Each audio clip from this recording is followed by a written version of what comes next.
Okay, so again, my name is Dmitry Farber. Welcome to the free GRE Prep Hour. Today's topic is all about fractions, parts and wholes, and getting comfortable with using that to your advantage. So let me get us going. All right. We're going to do some problems that I pulled from different sources or made up, and then some problems from the 5-pound book of GRE Practice Problems. We created this book to fill a niche, which is that there isn't a ton of official GRE practice material the way there is for some other tests. If you've taken the SAT, the LSAT, the GMAT, there's a whole lot of practice material, and the GRE has slowly added to that, but there's not as much as there might be. And although I'm not a big fan of having people just do hundreds of problems in a row, I think you want to stop and review what you're doing. It's still useful to have a good source of material. So that's what we're pulling some of our stuff from. If you ever want to check that out, if you don't have it already.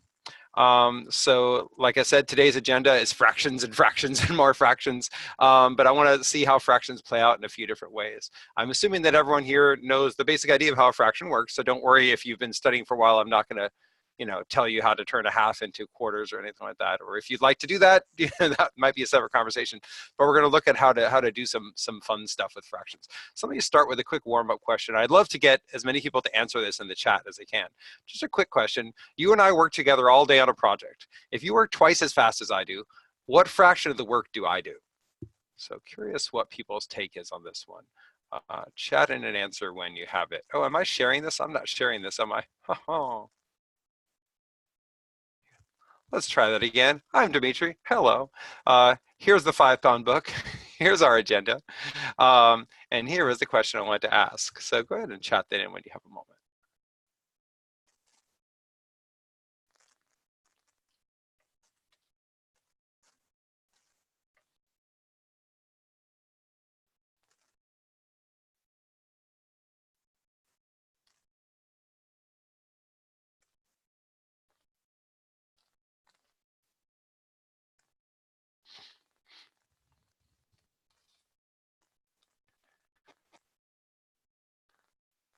Okay, so far, no one's got this one yet. So this is one of those deceptive little problems. Mm-hmm. There we go. So a lot of people are saying half. And what's really common that we do in real life, and we do it without necessarily realizing we're doing it, is we're answering a different question than what's being asked, right? So we notice we work together on the project. So we're wanting to know what fraction of the work, of all the work I do. Clearly I do all of my work and none of your work, right? If we're saying, if I say what's the work, what do you mean by the work? If I do a project, then I do all of whatever I did, and if you do something, you do all of what you did. But the question is, what fraction of the total work do I do, right? And so when you're saying a half, what does that mean? Well, clearly I do half of what you do, right? But I can't do a half of what the total is, because then you would also be doing a half, and then that wouldn't make you faster than me, right? And it can't be that I do a quarter, because if I do a quarter, right? So one thing that's really helpful is to think about the other side of it, right? So if we have, here's me and here's you. If I do a half, then you do a half, right? And then our shares are equal. But they can't be equal because you're faster than me. And if I do a quarter and you do a quarter, sorry, 3/4, I should say, then I can't do, that can't be right, because now yours is triple mine. Right? Looks like you're 3 times as fast now. So how do I do this? A couple of years starting to see the answer. We can think of this in terms of a fraction or a ratio. In a lot of ways, those are exactly the same thing. So if you said 1/2, you're right about one thing. I do half as much as you do. So let's say that I, whatever the task is, let's say I, load a box of supplies, or I, paint a square foot of paint. In that time, how much do you do?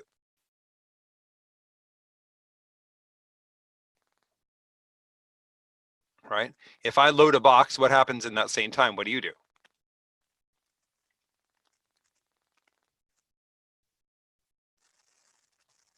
You'd load 2 boxes, and how many total boxes would get loaded? Yeah, so we can think of this in terms of parts and wholes, and a lot of what we do together on the do on the test is really comes down to parts and wholes. If every time I load something, you load 2, or every time I paint a square foot, you paint 2 square feet, then we can see that you do 2 out of 3 of the tasks, and I do 1 out of 3. So the answer to the question is that me over total equals 1/3. And u over the total is 2/3. And you'll notice that the 2/3 is twice of 1/3, right? So another way we could have asked it is to say, hey, 2 numbers add up to 100%. What would those 2 numbers be? And you'd say, oh, like 33 and 66. But we can get this directly from considering the total. And a lot of times that's the part we leave out when we're thinking about things, right? And so anytime you're asked a question having to do with ratios, percents, there's often a total to consider, right? So what if, for instance, let's say there's 2 candidates, candidate X and candidate Y are having a runoff, so they're the only ones to vote for, right? And then I say candidate Y, candidate X gets 20% more votes than candidate Y. So then the question could be, what fraction of the vote does candidate X get? And similarly, we could think about this in terms of part and whole. A lot of people will just quickly say, oh, well, clearly, if candidate X gets 20% more, they need to add up to a total of 100. So, X is getting 60 and Y is getting 40, and the total is 100. Can anyone see the problem with that, though?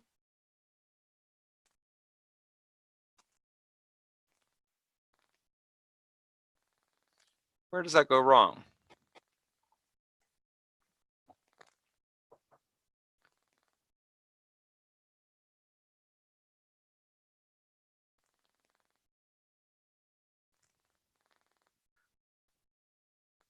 Yeah, it's in some sense, it seems like 20% more, right?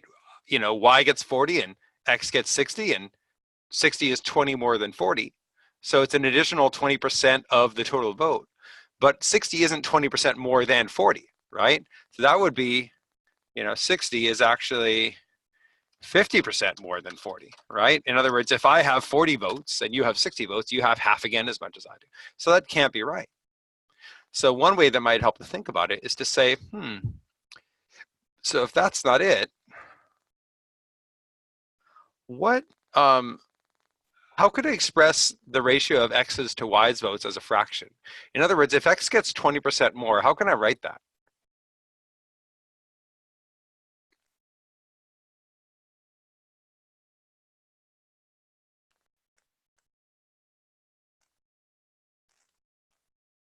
Okay, so X plus 1/5 of X, 20% is 1/5.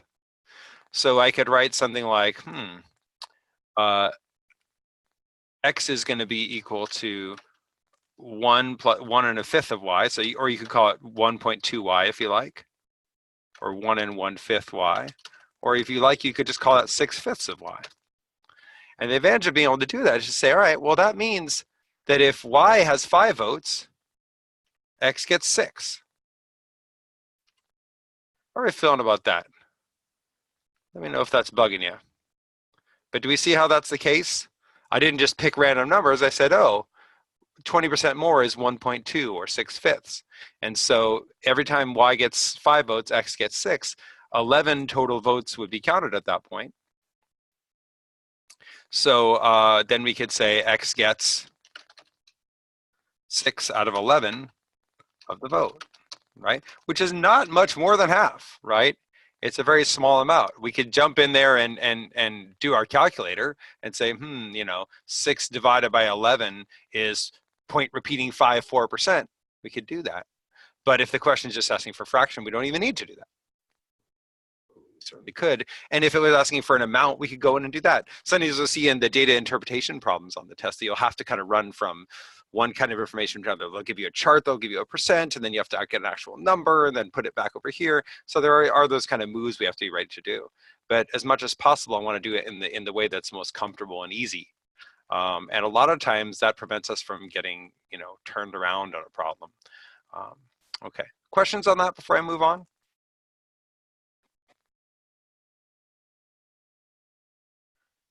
Okay. Let's do a few variations on that.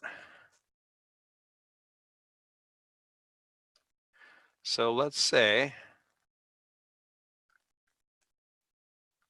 that we now try to apply the same kind of thinking to a rate and work problem.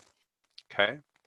So take a moment to think about how you'd approach this. Oh, question about the 1.2, right? Okay, so the idea is, the idea is that if X has 20% more than Y, what someone told me is that, hey, that's the same as X being equal to Y plus 20% of Y.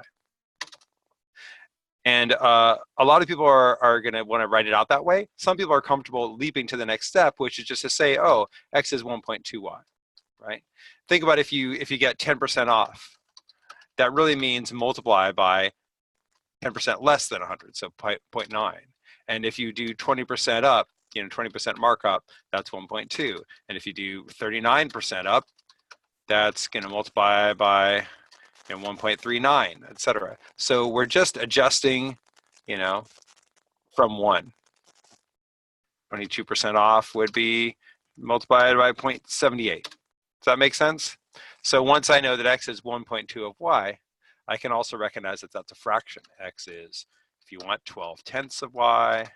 X is 6/5 Y. I could just as well have done 12/10 if I hadn't simplified. I could still say, hey, when X is 12, Y is 10.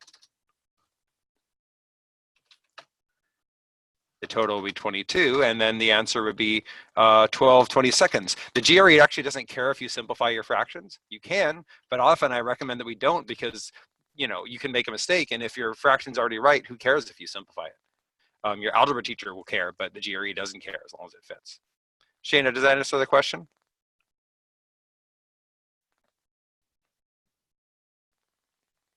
Awesome. All right. Let's look at a trickier variation on this involving rates and work. So let's say now you and I are driving toward each other and we're on opposite ends of a 600-mile road. Good old-fashioned like two trains type problem, right? So you're going 60 miles an hour and I'm driving 40 miles an hour. And we want to know how far I'll have driven when we meet. Notice on a lot of the problems we do today, I'm leaving answer choices off. I'm doing that for a couple of reasons. One, there's all different ways of presenting answer choices on the GRE. Sometimes you have a fill-in, and so you have to be able to come up with the exact answer. Sometimes you can definitely work the multiple choice, and when you do, I recommend it. I recommend that you use that. Sometimes you're going to have quantitative comparison and compare the two columns. Sometimes you'll have to select all that apply, and there are multiple possible answers. But I think whatever the format, it's really useful to stop and say, what do I know about this answer? So if I were going to answer this question really fast, I was out of time or I didn't think I could do it, but I wanted to see if I could guess and narrow it down. Just at a glance, if I'm going 60 miles an hour and you're going 40, you're going 60 miles an hour and I'm going 40 miles an hour, what do we know about the fraction of the 600 miles that I'm going to cover? What can we immediately know as far as like narrowing the answers down?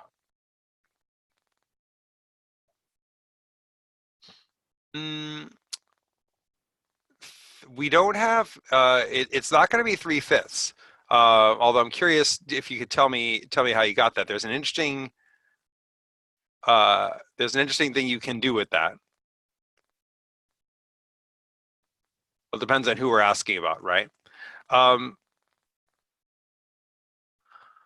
Well, it depends on what you mean. I'll have to drive for longer to do what, right? If I'm going to drive the whole 600-mile road, then clearly it will take me longer to do that than it takes you, right? So if you and I are both in Los Angeles and we're driving to San Francisco and you go 60 miles an hour and I go 40 miles an hour, clearly you're going to beat me there. I'm going to take longer to make that drive. But if you're in one end of the road and I'm at the other end of the road and we're coming toward each other and we're going to meet, then I can't take any longer than you because we're gonna meet. Once I get to where you are, I stop and you stop. So we can certainly predict that together we're covering 100 miles per hour, and that will tell us how long we would take. And the traditional way to do one of these problems is to set up a chart to do that. And I'll show you how to do that in just a second if you haven't done that. But what can we predict? So Ryan's saying I'll have traveled less than half the distance. And that's exactly right. Can you all see why Ryan's saying that? Why will I have traveled less than half the distance?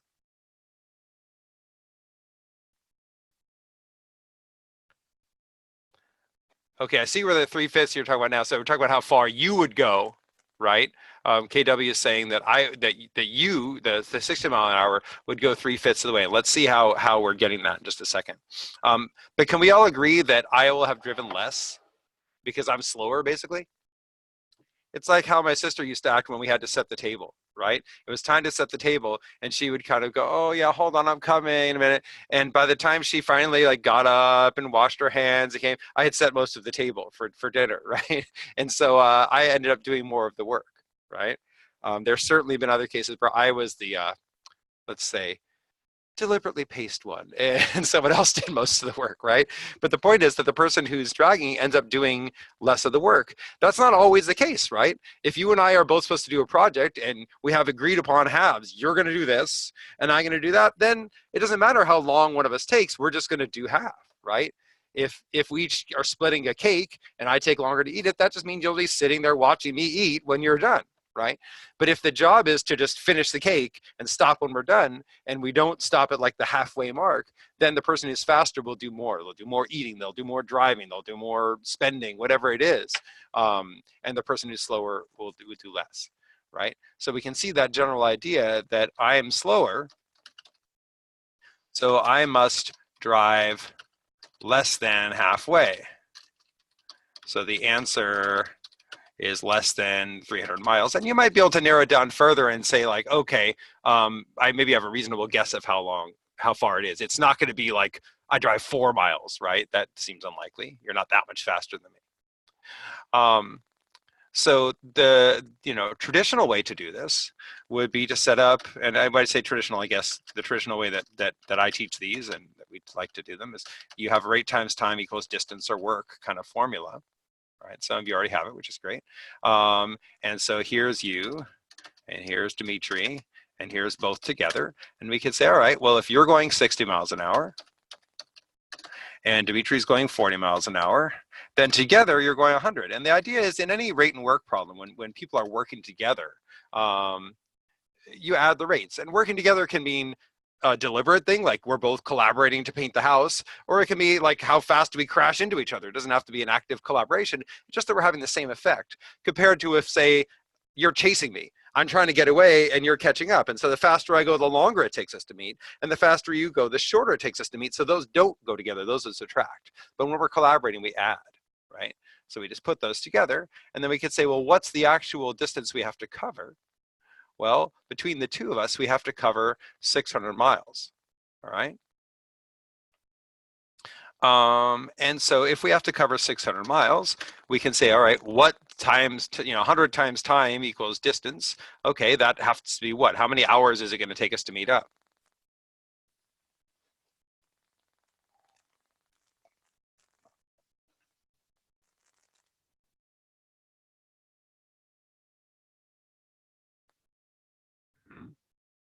So it's going to take us 6 hours.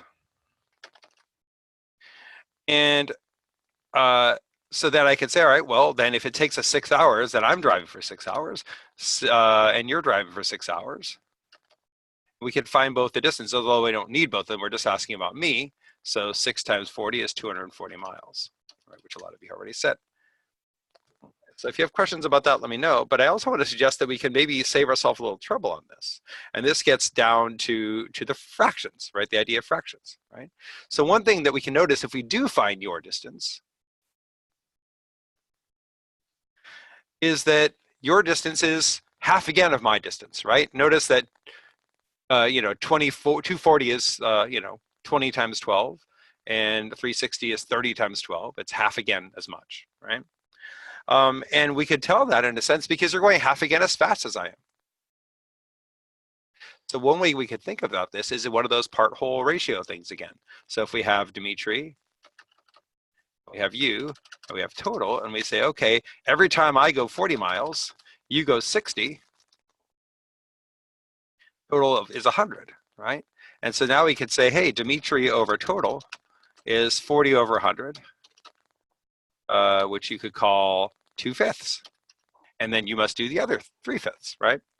And this is extremely useful. Imagine that they gave you a much different mile, distance. Imagine it was something like 3,472, and you're like, oh, I don't want to try to find that and divide it by 100. And it's not a nice tidy thing.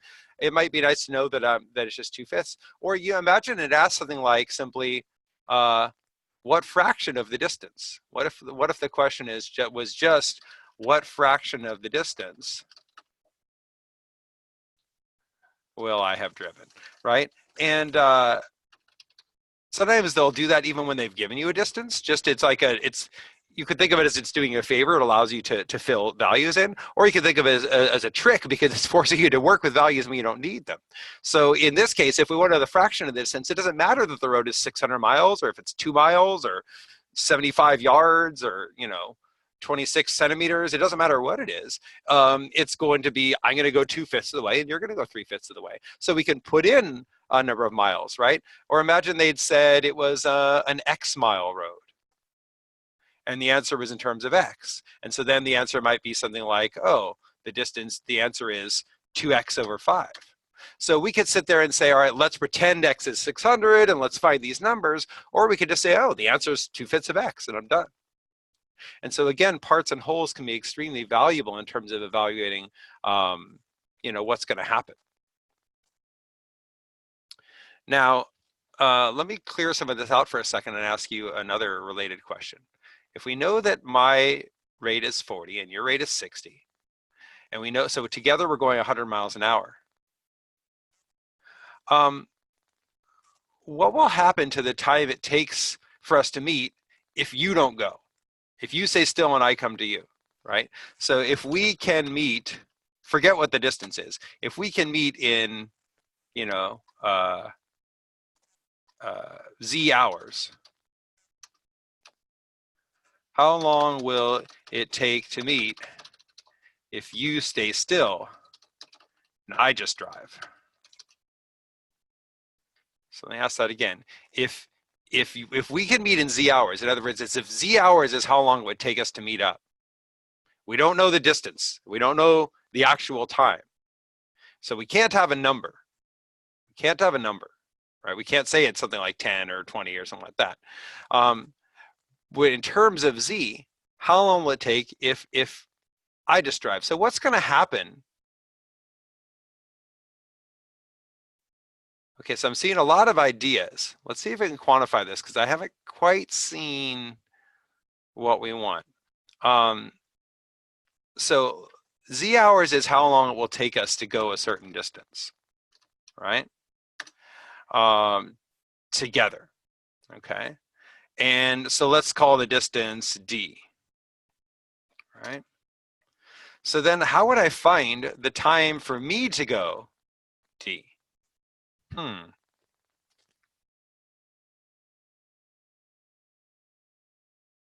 Well, but except KW 40Z wouldn't be D, 100Z would be D, right? Together, we're going 100 miles an hour.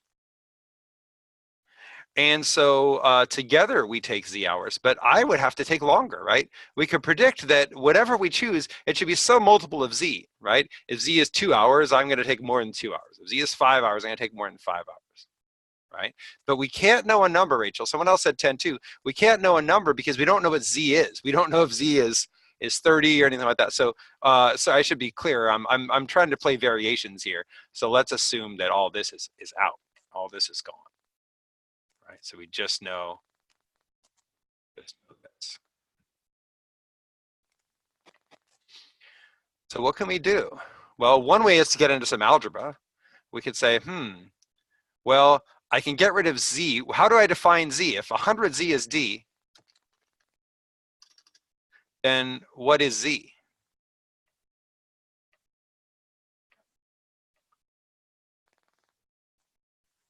and I have an equation that says 100 times z is d, then how would I define z?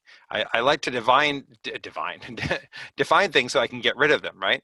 The time is the distance over rate. So I could say, hey, z is d divided by 100. I could just do that from flipping 100 to the other side.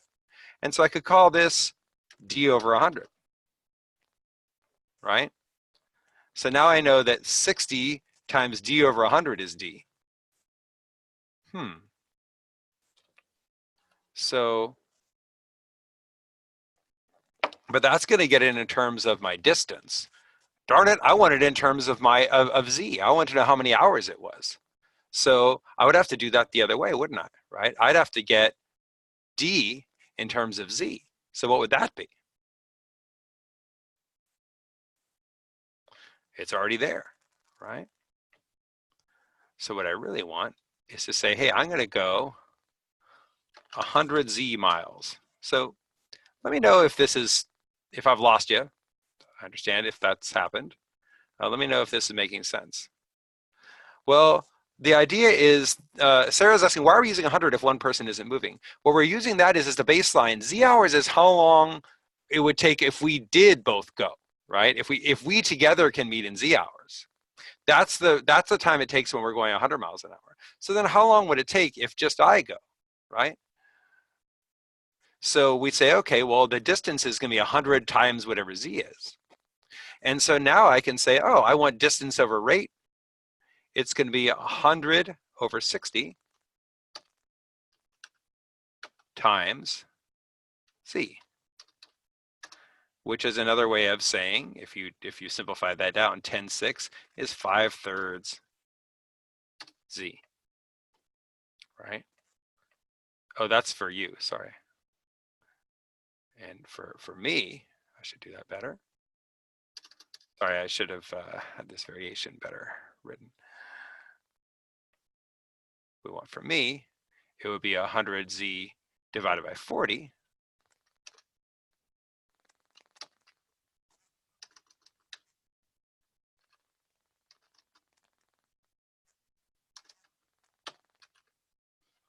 So that would be 5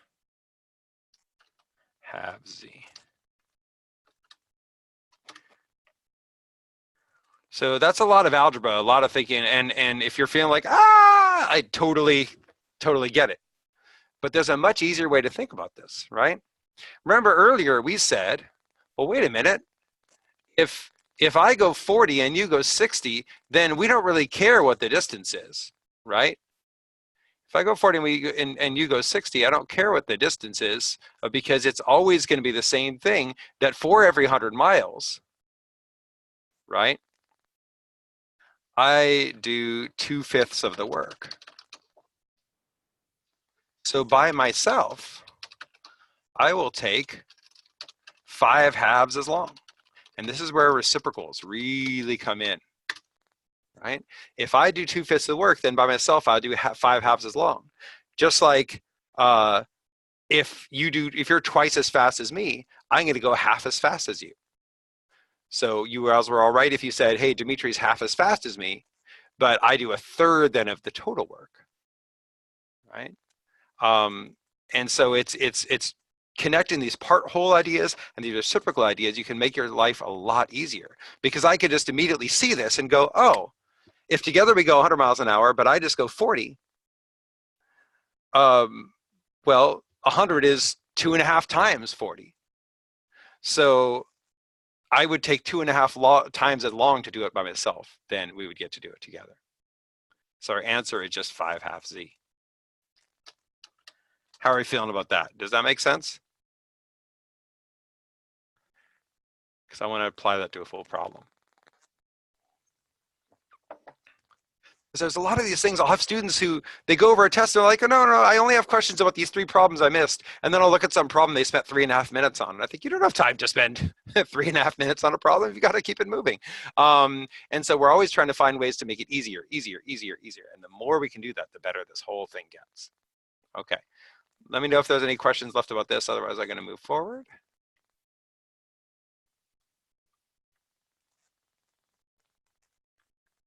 Okay.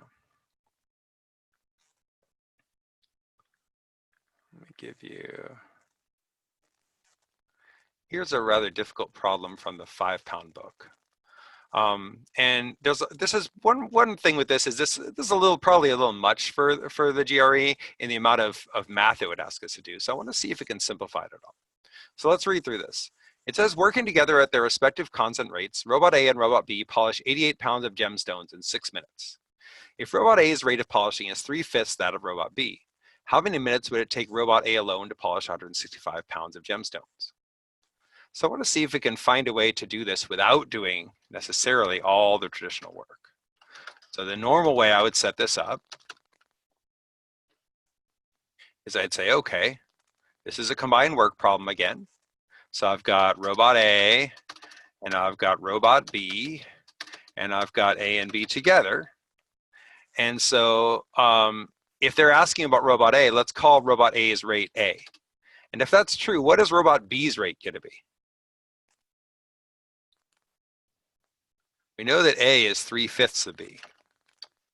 And so probably the least resistance way would be to write A as 3/5 of B. But then I'm going to be solving for B. If I want to know about A is 3/5 of B, what would I call B? So don't follow the path of least resistance. Yeah, we'd flip it around.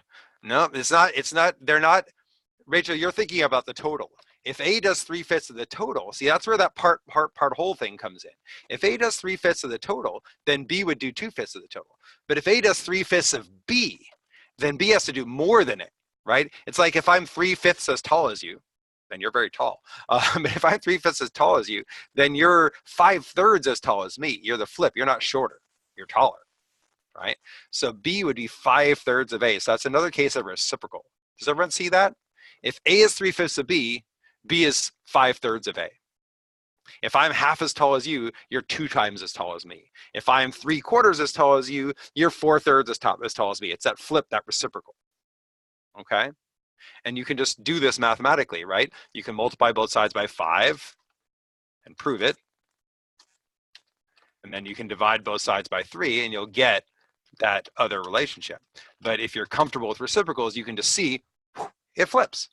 Right? Just like if you work half as much and you're paid by the hour, if you work half as much, you'll get paid, well, no, that doesn't make sense. If you work half as much, you'll get paid half as much. If you get paid, say, twice as much, now you can work half as much. And if you get paid 3 times as much, now you can work 1/3 as much if you want to keep your pay the same. Okay, so we could then traditionally say, well, then together, what's their combined rate?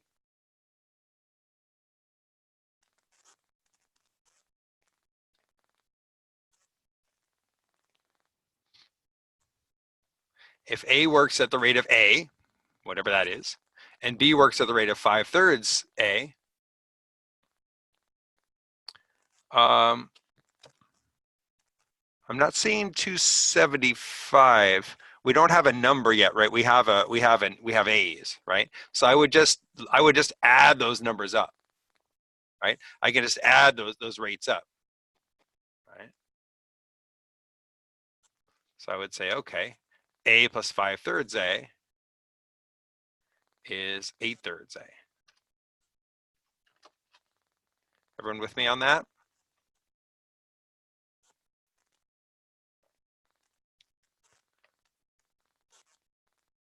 And so then I can say, all right, well, together they do 88 pounds in 6 minutes. I could use this to find the rate. 8/3 A times 6 is 88. And then I could plug that rate back in and put in the work of 165 pounds and find the time. But can everyone see, even if you're not 100% cool with what we've done so far, can you see how this would still be a lot of work either way? I now have to say, okay, 8/3 A times 6 is 88, so let me solve for A, and let me go back in and put in A, and let me divide 165 by that. I can do it. I can do it. And I'm sure you can too if you sit down and scratch it out, right? But it does take some work, and by this point, we might already have spent our 2 minutes, right? You really don't want to spend more than 2 minutes on a problem because you have well, a little less than that actually. And although some of the quantitative comparisons might go a little faster, we don't want to rely on being very fast. So 2 minutes is kind of more or less the cutoff. And so if we've already used up our time, we might be going there going, oh, well, now I don't have time to do it. So this is, it's good practice to be able to do these things. But at this point, if you want to solve it the rest of that way for exercise, you can. But I'm guessing those of you who already have an answer didn't do all this or are very fast at it, right? So we think about what else we can do. What if I just wanted to estimate? What if I just wanted to get an idea? Is there a way to tell if, say, A is a more realistic answer than D or E?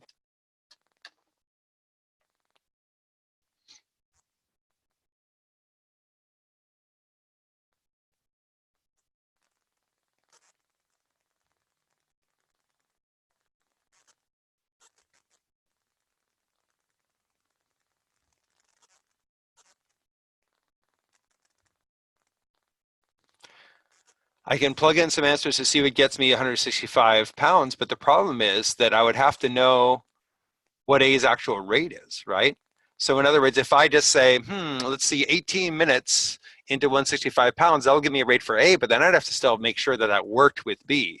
So if I do once, like if I'm testing B, answer choice B, I'd say 165 divided by 18 is some number, and then that number plus 5/3 of that number is that when I multiply it times 6, 88. I don't know if that's any faster than solving it outright. Like, I'm a big fan of working backwards when we can, but here that's pretty hard to do. It's very hard to do. Not impossible, but hard. So working backwards is definitely a real strategy, and when it works well, it feels like cheating. It's wonderful. It's legitimate cheating. You're not actually cheating, right? But here I'm not convinced, I could be wrong, but I'm not convinced that's going to get us what we want very, very quickly. So in terms of estimating, what do we know? We know that together they take 6 minutes to do 88 pounds.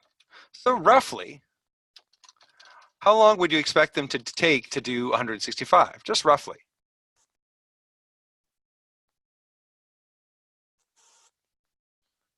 Yeah, it's about double, right? 165 isn't exactly double of 88, that would be 176, but it's awfully close. So it's a little less than 12 minutes. Can we all agree on that? Simply, saying it's about double, because we're estimating. So then we say, okay, but hold on, but that's together. So what do we know about A and B? Well, I know that that's the two of them together. So what would you expect just one machine to take?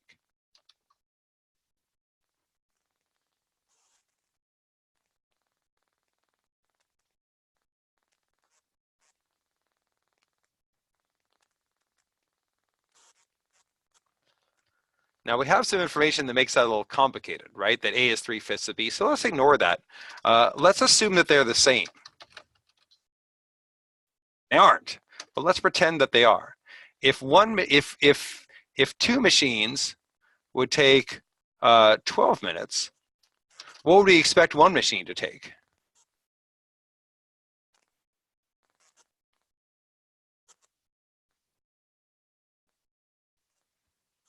Brian's saying twice as long. Do we agree? Yeah, 24 minutes. So right away we can say, all right, but a second, but they're not the same. So what should we expect? Should our answer be bigger or smaller than this answer?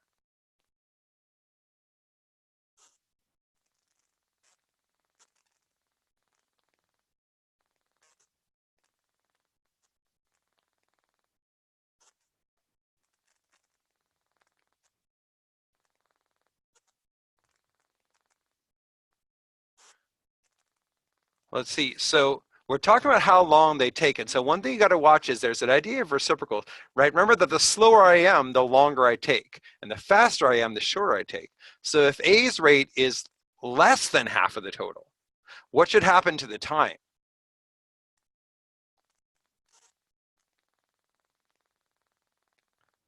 Yeah, the time should actually increase. So this is still too small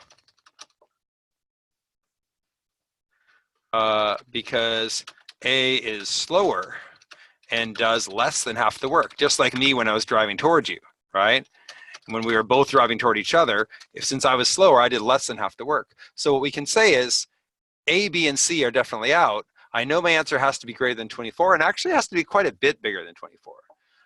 And although we haven't proved it yet, the answer ends up being E. Because we can see that it's not just that A is a little bit shorter than B. Oh, sorry, slower than B. A is 3/5 as fast as B. So if we want to look at what fraction of the work it does, we can actually quantify that, right? So this gets back to the question I was asking earlier when we were driving toward each other. What fraction of the work does A do? And that might help us to figure out the time a little better. So if A is 3/5 the speed of B, can anyone see how to write a ratio in terms of how much work they do?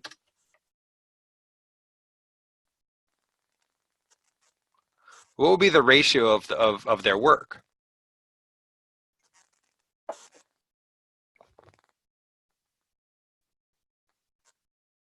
If anyone's going, this is blowing my mind, I don't think this way, good, good, right? You may need to watch this again. There'll be a recording on YouTube.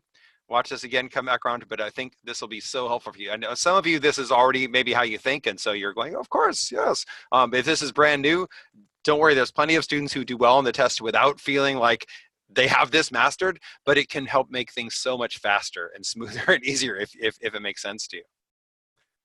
So the idea is if A is 3/5 as fast as B, then the ratio of their rates is 3:5. Simple as that. How are we feeling about that? Just jot in a little good or smiley face or something into the chat if this makes sense to you, what I'm putting. And if the rate is 3:5, then I know that the total would be 8. For every time, every time A polishes 3 pounds, B polishes 5 pounds, 8 pounds get polished. So A over the total is 3/8. Cool. Now remember we did that problem earlier where we said, hey, if I go 40 and together we go 100, I'm doing 2/5 of the driving. So by myself, I would take 5 halves as long, right? So we could do the same thing here. We can say A does 3/8 of the work. So by itself, it will take how much times the length?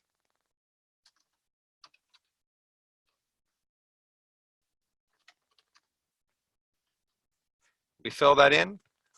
A does 3/8 of the work. So by itself, it will take blank as long.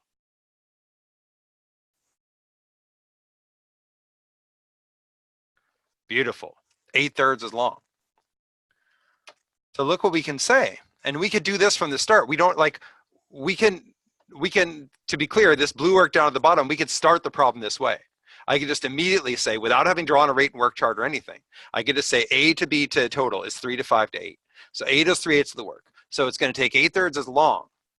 So then I could go in and say, all right, cool. So if together they take 6 minutes to do 88 pounds, A will take 6 times 8/3.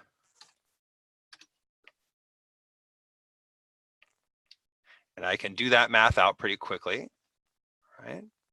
I hope you can too, right? We just chop out the 3 here, put it at 2 there, 16 minutes to do 88 pounds. From here, and beauty is you do have a calculator. So if the calculation's ugly, I mean, you've got it. Some people try to avoid the calculator because they get lost in it, but and it certainly doesn't help you if you put in the wrong things. But once you have the numbers, you can certainly crunch them on there. So I could just figure out the rate per minute and then, or per pound, sorry, divide by 88 and multiply by 165. But the end result is going to be that the time is going to be 88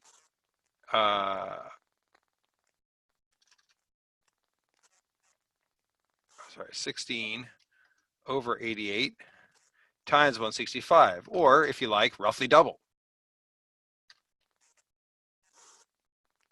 And if you crunch on your calculator, or if you notice that, you know, if you're one of those types, you might notice that, hey, these are both divisible by 11. All right, it cancels out. Here's 15, and here's 8, and here's, you know, here's 2. You can do all that, but, you know, at this point, calculator might be a better friend to you. There's 30 minutes. So my point is not that thinking about parts and wholes gets rid of all the calculation. We still have to think about the calculation. But in a lot of cases, it makes our job easier because we can just see a relationship. And what I'm hoping that you cultivate as you get better at GRE math is that you start seeing that there's a kind of a continuum between what you do to guess or estimate and what you do to actually solve. Right? It would be like if I said, for instance, how much money did you spend on food last year? How would you estimate? You think, okay, well, spent money on food by either going to the grocery store or going out to eat. And so, okay, and you might think about how often you go out to eat. Okay, well, I go out to eat once or twice a week and I spend about this much, and you start to estimate, right? And then you could say, all right, here's how often I go to the grocery store, and here's how much I tend to spend. And you could kind of run those numbers and get a sense of it, right? I'm sure you don't know exactly, but you might have an idea. If you were actually going to find out, you'd have to find all the exact numbers. How many exact times did I go out to eat? How much exactly did I spend?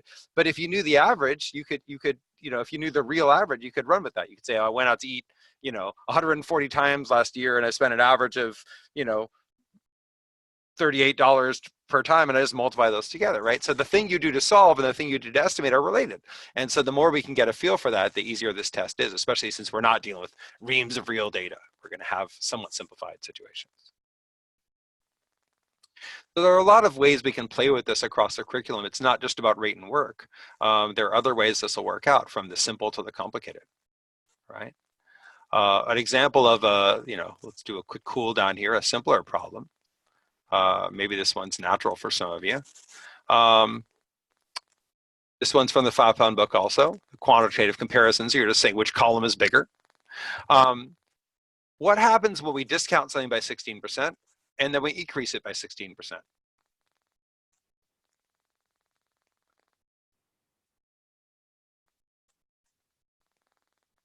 What's going to happen to the price?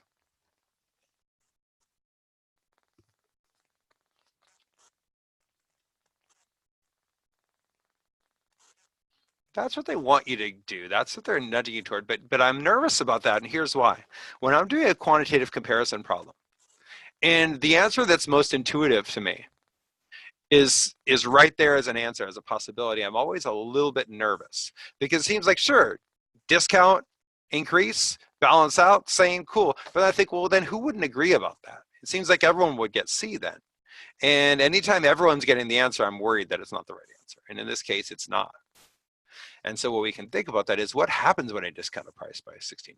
I could certainly plug in a number. I could say, hey, if the price is $100, you know, I'm going to multiply by, you know, 0.84, and then I'm going to multiply by 1.16, and I could just see what that is. There's nothing wrong with doing that. You've got your calculator. But it's also interesting to notice that I could think of this as a fraction. I can think of it as the price times 116%. Oh, sorry, I shouldn't do the increase first, right? Sorry, so times 84% times 116%.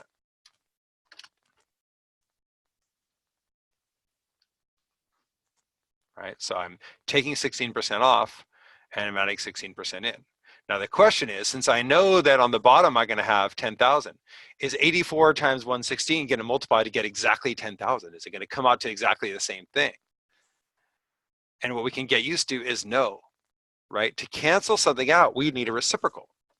So if I want to cancel out 116 over 100, what I would need is 100 over 116,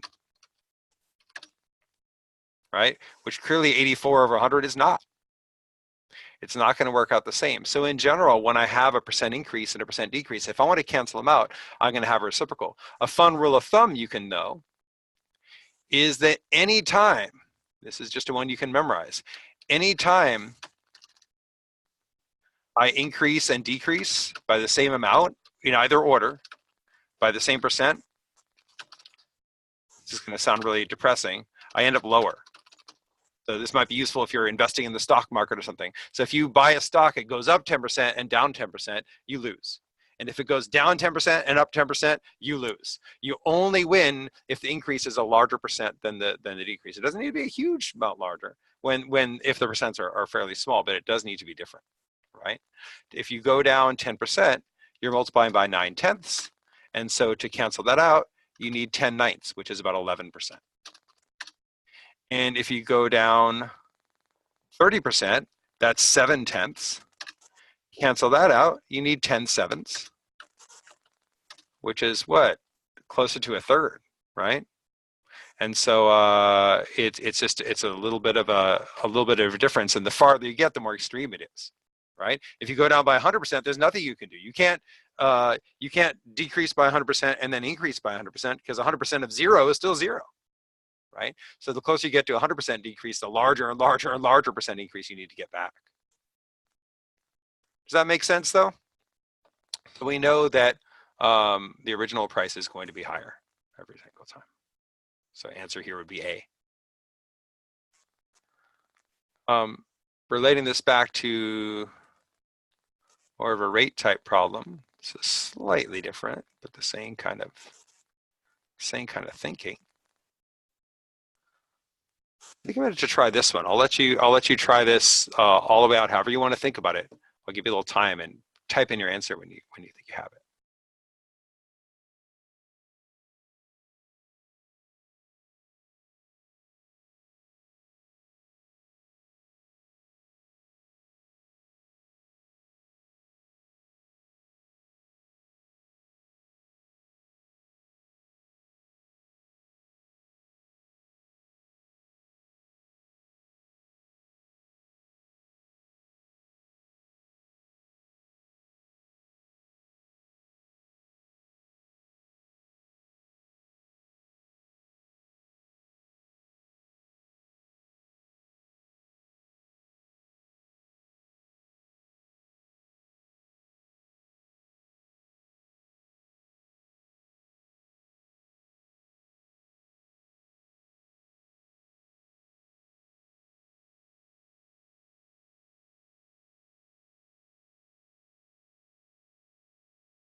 All right.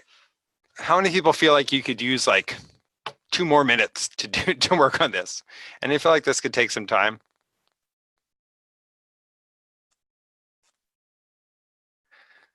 Let's see if we can build on what we've been doing today and narrow the answers down a little bit. So they're asking what fraction of the tickets were sold by the AV club. So what do we know about the AV club? Who sold more tickets? The AV club or the chess club?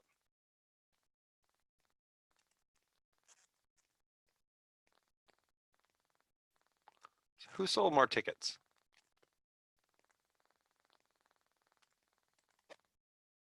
Chess club sold more, right? The AV club sold fewer per person, and they've got fewer people.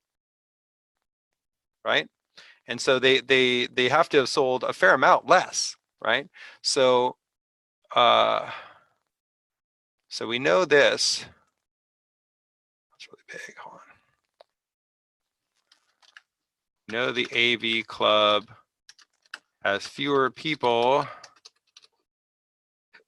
and those people sold fewer tickets per person. So they didn't sell as much overall, right? That means the chess club must have sold most of the tickets when we're just looking at what's sold by these two clubs. Again, we don't know if the, whatever, the football team sold most of the tickets or whatever. We're just talking about these two clubs, right? So we know the chess club must have sold most of the tickets. So what answers can we cross off right away?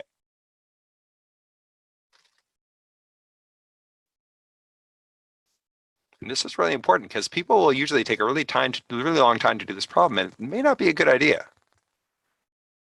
We need something that says, hey, the AV club didn't sell that much. So we don't want to just cross out C. Some of you are saying C, 3/5. That's definitely wrong, but that's not all that's wrong. If the AV club sold less than half, we can get rid of 3 of the answers, right? Right? We want less than half. And these are all half or more, right? So boom, boom, boom, those are out. And then we're left with A and B, and A and B, it's just a part whole trap. So let's see if we can quantify this, right? So how much less than half was it? Well, compared to the chess club, how did the AV club do? Like, how do we know they sold fewer tickets? We know they sold fewer tickets because they had fewer people, and there are fewer tickets per person. But notice that we can quantify that. We could say that the AV sales are going to be 2/3 of 3/5 of the chess sales. We're uncomfortable with that? We can say, hey, if they have 2/3 the people, sorry, 3/5 the people, and each person sold 2/3 of material, they're going to sell 2/3 of 3/5 as much, right?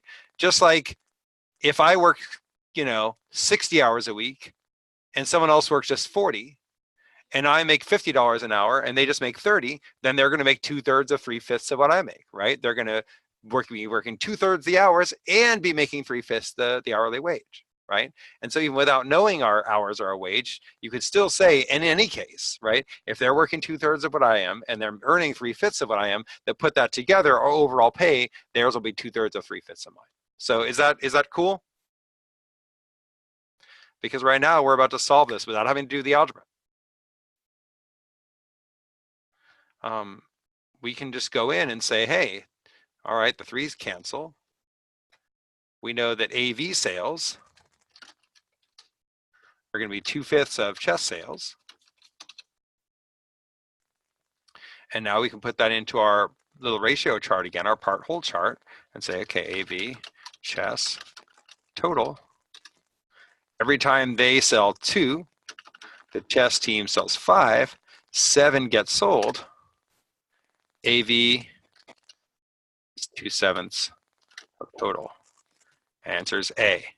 So if you chose B, you were close. You were right on there, but you were, again, you were running afoul of part whole.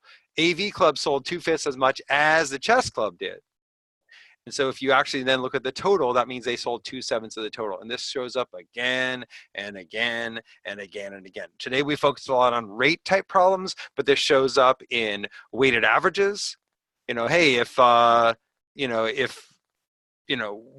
one food is 3% fat and the other is 40% fat, and the mix is in between, how close is it to one or the other? What percent of the whole would be this versus that? How do I know how much of each food is in the mix? It can show up in geometry. It can show up all over this test. And so the more comfortable we get with thinking about how the parts relate to each other and then how those parts relate to the whole, the easier the entire GRE is going to get for us, at least on the quant side. May not get you that far in verbal. All right. Although there are a few places I could get mystical about. There are a few places even on verbal where that will help you, especially in inference. So let me know if you have questions on that. Any takeaways from today? Anything you want to make sure to remember for the future? Anything that was new to you or that you were thinking about as we wrap this up? So just curious if anyone has any takeaways they want to share. Oh no, Sarah, did I make you more nervous? Well, I mean, certainly one thing I'd say is if you're really close to taking the GRE, if the stuff I did today was like really weird, don't do it. Right, absolutely. I'm definitely thinking long term with this kind of things, and so anytime this kind of thing, anytime I'm trying to shift people's way of thinking, that's a longer term thing, right? I sometimes compare it to when I took singing lessons. I was a singer all my life, and then I started taking singing lessons, and for a while, like she broke my voice. I couldn't sing. Right? I couldn't do anything. And so if I'd had a big concert coming up, that wouldn't have been the time to suddenly start taking singing lessons. And so you're 2 weeks out from the GRE. Don't fix anything. Just fine tune what you're already doing and work on timing and strategy selection from what you're already aware of and what you already know. Don't try to add so much to your arsenal. I think that's the most important thing. And then go into the test trying to recreate what you've done at home. And if you're not happy with how things are going at home, then either don't go take the test or take the test thinking of it as a practice, right? But we expect the real test to go a lot like home, and we want to just try to replicate that. Okay, glad people are finding the ratio chart helpful. Can all the questions be answered without a calculator? No, probably not. I mean, in theory, anything can be answered without a calculator if you're a brilliant mental calculator. But most of us are going to need the calculator at some point. They give it to you for a reason, and there are often cases where it would be very hard to get the precise answer without. But I would say most of it can be done with a calculator. The GRE is very similar in its scope, math-wise, to the GMAT, and the GMAT doesn't give you a calculator except on one portion. But there are questions on the GMAT that they wouldn't have in the GRE because the challenge is just doing the calculation, and so the GRE makes that thing easier. But then sometimes they give you problems where you kind of need the calculator to get anywhere with it. So I would say you don't need it very often if you're pretty comfortable with the math, but there's no harm in using it. And there are cases where you might find it hard to get by without. All right, it's as far as a takeaway. So yeah, see in the ratio chart, and using part to whole versus part whole, you narrow down answers. Good. Yeah, and if you have more takeaways, let me know. If you have questions, let me know those too. Yeah, Shana, this does take some practice, and so that's where getting a nice source of material, whether it's the 5-pound book or the official GRE guide, if you don't have that already, making sure you're getting some chances to apply this to a lot of problems, and you can find that there are a lot of cases where it will make it easier.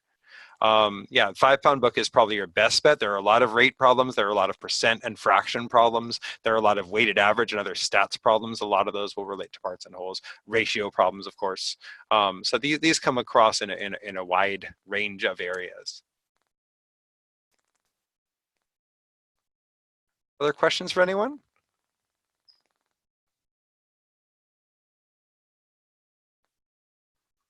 All right, folks. Thanks for all your hard work today. I hope I didn't scare anyone too bad. Again, this is a one way of looking at things. It's not how everyone does it. It's not the official single correct way to do it. It's just a way to save yourself some time and trouble if you can get comfortable with it.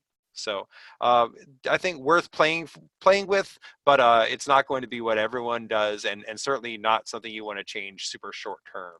This is definitely something that takes some repetition to make good. Feel free to watch this recording later on YouTube. Check it out again. You can just look up free GRE prep hour, put today's date. Yeah, this is the 5-pound book. You can get it. From us. You can get it on Amazon. You can get online access as well. So lots of fun to be had there. Library. I hope if you have a good library, I hope they have it. Right. All right, folks.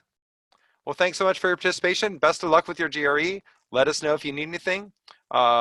If you do want to take a class, we have those options too. We teach classes around the country in some locations and a lot of online. I end up teaching most of my classes online these days, but we have both of those available as well as our Interact program. So lots of stuff you can try out. Hope everyone does well. Go knock it out, and thanks very much, everyone.